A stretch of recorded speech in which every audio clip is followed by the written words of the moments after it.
नमस्कार. मी आज तुम्हाला पालक पराठा करून दाखवणार आहे. पालकची भाजी एवढी आवडीनं खाली जात नाही, पण हा पराठा ह्या पद्धतीने जर केला तर खूप छान लागतो हा, आणि नक्की तुम्ही करून खाल पुन्हा पुन्हा. त्यासाठी मी अर्धी जोडी पालक स्वच्छ धुवून घेतलेला आहे.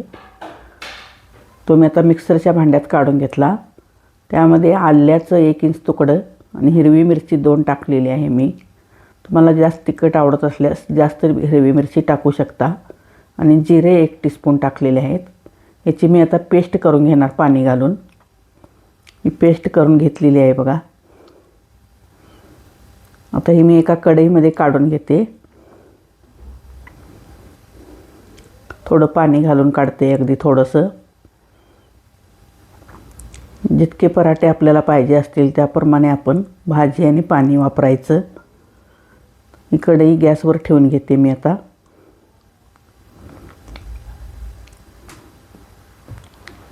गॅस चालू केलेला आहे. त्यामध्ये मी 1 टीस्पून मीठ घातलं आणि 2 टीस्पून साखर घालते मी.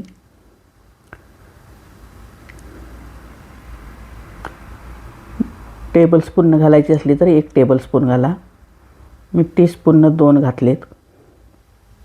तर ह्याला उकळी काढून घ्यायची चांगली. ह्याला उकळी आलेली आहे बघा. 2-3 मिनटातच त्याला उकळी येते छान. गॅस बंद करून घेतला मी.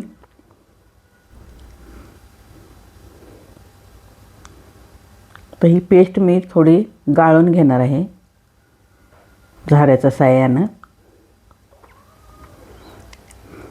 मी हिरवी मिरची 2च घातलीत. तुम्हाला आवडत असल्यास तुम्ही आणखीन 2 घालू शकता. पूर्ण असं गाळून घ्यायचं. तर हा चोथा राहिला हे म्हणणार तुम्ही टाकून द्यायचा, पण त्यात थोडंसं पाणी घालून आणि पुन्हा ते गाळले की काही राहत नाही त्यात.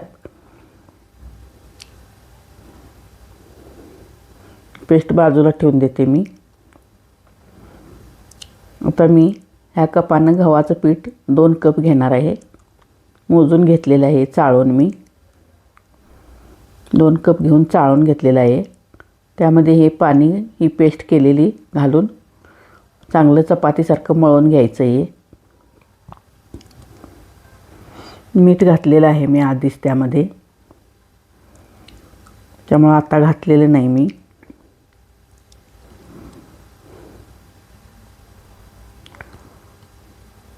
अगदी आपण चपातीला कसा गोळा मळतो तसा गोळा मळून घ्यायचा याचा. थोडासा मऊ झाला तरी चालतो. थोडा मऊसर मळायचा, थोडा एकदम घट्ट नाही मळायचा.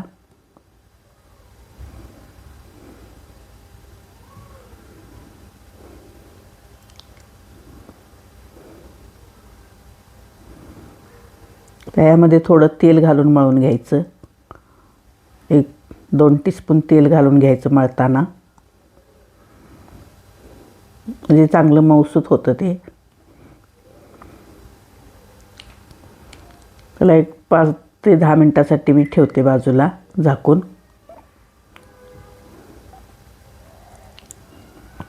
झालेले आहेत 1-10 मिनटं. बघू शकता गोळा एकदम घट्ट नाही, एकदम मऊ नाही, मिडियम आहे. तर याचे गोळे बनवून घेते मी.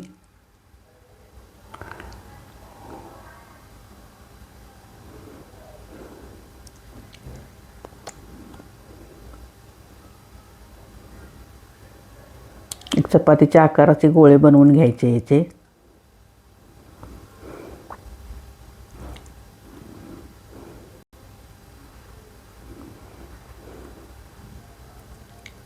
तर लाटून घेते थोडंसं गव्हाचं पीठ लावून मी. थोडं पातळसर लाटून घ्यायचं. चपातीपेक्षा थोडंसं पातळ लाटायचं. खूप छान लागतात ह्या पद्धतीने पराठे करून बघा. ह्यात काही जास्त मी मसाले वगैरे काही वापरलेले नाही आहेत, तरीसुद्धा हा पराठा खूप छान लागतो अशा पद्धतीने केल्यामुळं. आणि मऊ होतो छान.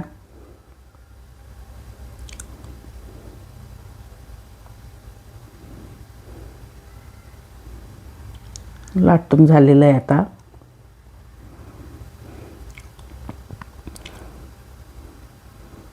थोडासा पातळ लाटला आहे चपातीपेक्षा. त्याला मी तेल लावून घेते सगळीकडे, पूर्ण काटापर्यंत सगळीकडे त्याला तेल लावून घ्यायचं.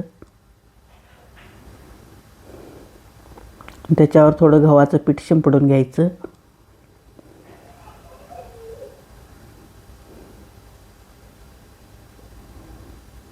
त्याच्या अशा घड्या घालत जायचं. अशा पद्धतीने त्याच्या घड्या घालून घ्यायच्या.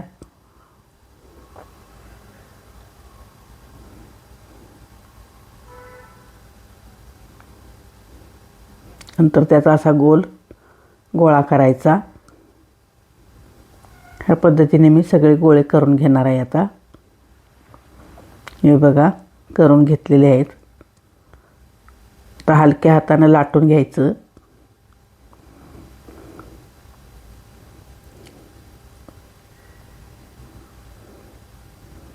चपातीसारखं हळूवार लाटणं फिरवून लाटून घ्यायचे. हे थोडा कडेवर जास्त भार द्यायचा, मध्ये जास्त द्यायचा नाही.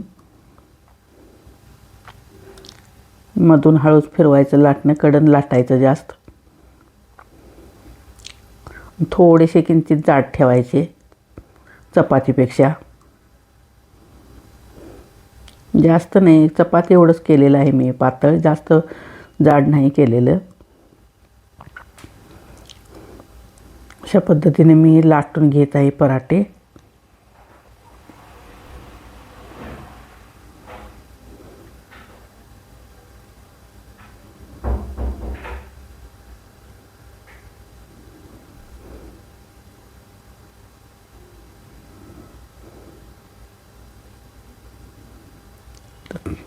झालेलं आहे आता हे लाटून. हे पण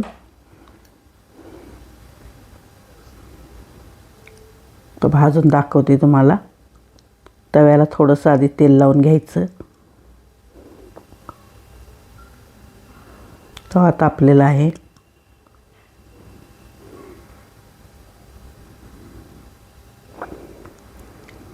कलर खूप छान आलेला आहे त्याला.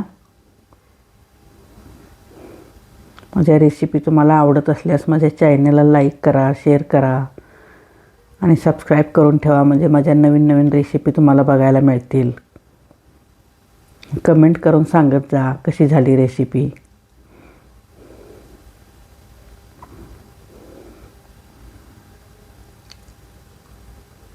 तर परतून घेते मी.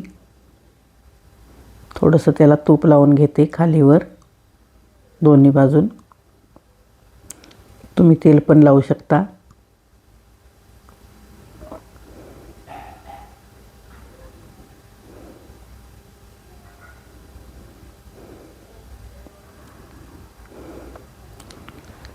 लच्छेदार पराठा होतो हा.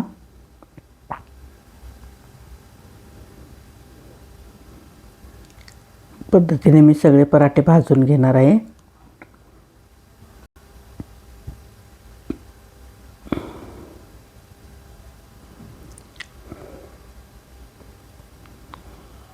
वेगवेगळ्या पद्धतीने करतात पालकचे पराठे. मी ही एक वेगळी पद्धत दाखवली आहे.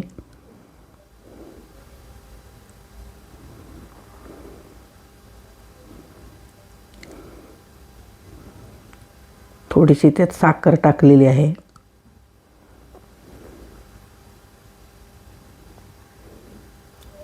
खूप चविष्ट लागतात हे पराठे. कशाबरोबर पण खाऊ शकता तुम्ही. दह्याबरोबर, चटणीबरोबर किंवा सॉसबरोबर.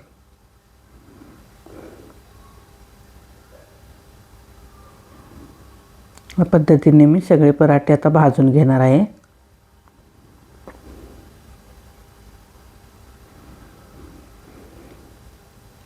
काढून घेते हा पण मी पराठा. बघू शकता तुम्ही लेयर कसे आलेले आहेत पराठ्यांना. तितकेच चांगले पण झालेले आहेत ते खायला. टेस्टी बघू शकता लेयर कसे आलेत.